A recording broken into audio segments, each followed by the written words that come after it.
کوئی واقعہ بیان کر رہے ہیں، اس میں تھوڑا سا فرق ہو گیا، یہ بھی جھوٹ ہے۔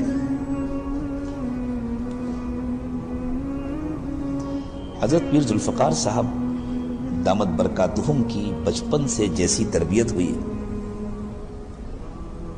اور جس ماحول میں اللہ تعالیٰ نے ان کو پروان چڑھایا ہے، اس ماحول میں کوئی تصور کر سکتا ہے کہ اتنا بڑا اللہ کا ولی جھوٹ بولے گا؟ حضرت کا حال تو یہ تھا کہ جب حضرت 10th کلاس میں تھے،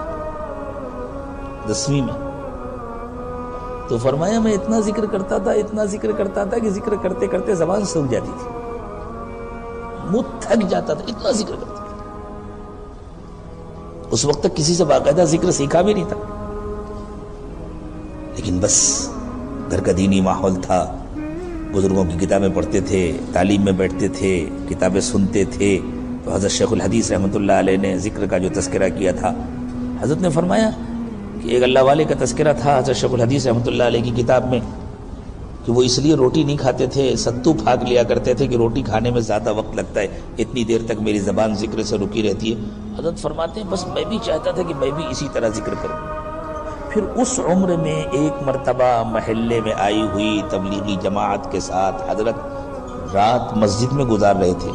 جب جماعت کے امیر صاحب نے تشکیل کی آج رات میں ہمارے ساتھ کون رہے گا مسجد میں، تو حضرت کہتے ہیں میں چھوٹا بچہ تھا، ایسے تو گھر والے اجازت نہ دیتے، میں نے سوچا اس طرح گھر سے اجازت بھی مل جائے گی اور رات مسجد میں عبادت میں گزارنے کا موقع مل جائے گا۔ تو گھر میں اجازت لے لی امی سے، بڑے بھائی سے، والد صاحب سے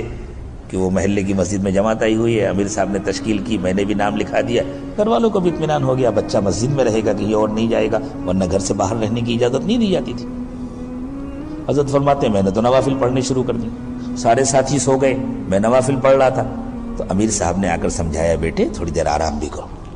تو امیر صاحب کے کہنے سے لیٹ گئے، اسی نیند میں خواب میں دیکھا سیدنا صدیق اکبر رضی اللہ تعالی عنہ تشریف لائے اور دل کی طرف انگلی سے اشارہ کر کے 3 مرتبہ اللہ اللہ اللہ فرمایا، اسی وقت دل جاری ہو گیا۔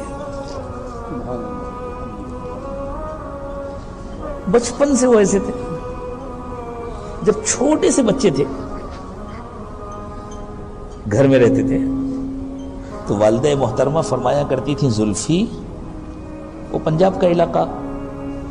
پنجاب میں ماشاءاللہ خوب جانور پالے جاتے ہیں، دودھ ہوتا ہے، پھر دودھ کو پھیٹ کر کے اس کا مکھن نکالا جاتا ہے، چھاچھ الگ کیا جاتا ہے، تو گھروں میں یہ کام عورتیں کرتی تھیں۔ تو فرمایا کہ میری والدہ جب مکھن نکالنے کے لیے دودھ کو پھیٹتی تھیں تو فرماتی تھیں زلفی تم میرے سامنے کھڑے ہو جایا کرو، جب تم میرے سامنے کھڑے ہوتے ہو تو مکھن زیادہ نکلتا ہے۔ والدہ کو اس کا احساس تھا کہ میرے بیٹے کو اللہ نے کیا مقام دیا ہے۔ حضرت قطب عالم دامت برکاتہم ارشاد فرماتے ہیں ایک مرتبہ مجھ سے میرے شیخ نے فرمایا ذوالفقار جھوٹ مت بولا کرو۔ ایسے بچپن سے جو ولی کامل شخص ہو اس سے کہہ رہے ہیں اس کے شیخ ذوالفقار جھوٹ مت بولا۔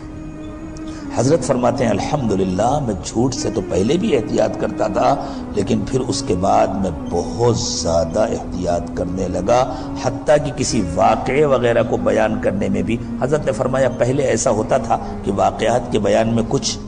بے اعتدالی ہو جاتی تھی، جان بوجھ کے تو میں جھوٹ نہیں بولتا تھا، لیکن کبھی کوئی واقعہ بیان کیا، فلاں صاحب سے میری ملاقات ہوئی تھی، یہ بات ہوئی تھی، اور 3 باتیں انہوں نے کہی تھیں، کوئی ایک اور بات اچھی اپنے ذہن میں تھی اس کو بھی ساتھ میں شامل کر دیا، آدمی نے ان کی طرف نسبت کر دیا یہ باتیں ہوئی تھیں، اور یہ سمجھ کر یہ بھی تو اچھی ہی بات ہے، لوگوں کو نفع ہوگا، اور سننے والوں نے سمجھا کہ یہ بات بھی ان صاحب نے کہی تھی، یہ بھی جھوٹ ہے۔ حضرت نے فرمایا یہ حضرت نے واقعہ سنایا ہم لوگوں کو سکھاتے ہوئے اور اس بات کی تاکید کرتے ہوئے کہ جھوٹ مت بولا۔ ہم سوچے چھوٹے چھوٹے جھوٹ کے نتیجے میں ہم اپنا کتنا بڑا نقصان کرتے ہیں، اپنے لیے رحمت کے دروازے بند کرا لیتے، پھر پریشان پھرتے۔ تو یہ پریشانیاں جو آتی ہیں اللہ تعالیٰ نے فرمایا وَمَا أَصَابَكُم مِّن مُّصِيبَةٍ فَبِمَا كَسَبَتْ أَيْدِيكُمْ، تم پر جو مصیبتیں آتی ہیں وہ تمہارے اپنے اعمال کا نتیجہ ہوتا ہے.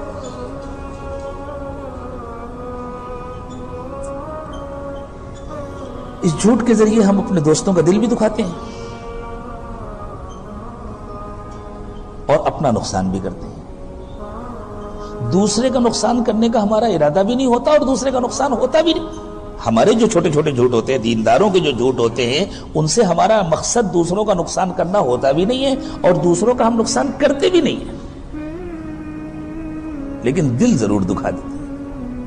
اور اپنا نقصان ضرور کر لیتے ہیں. سبحان اللہ، یہ تو اور بڑی غلطی ہے کہ ہم نے دوسرے کا تو کوئی نقصان نہیں کیا اور صرف اپنا نقصان کر دیا. جیسے اپنے کھانے میں ہم تھوڑا سا زہر ملا لیں تو کس کا نقصان ہوگا؟ دوسرے کا ہوگا یا اپنا ہوگا؟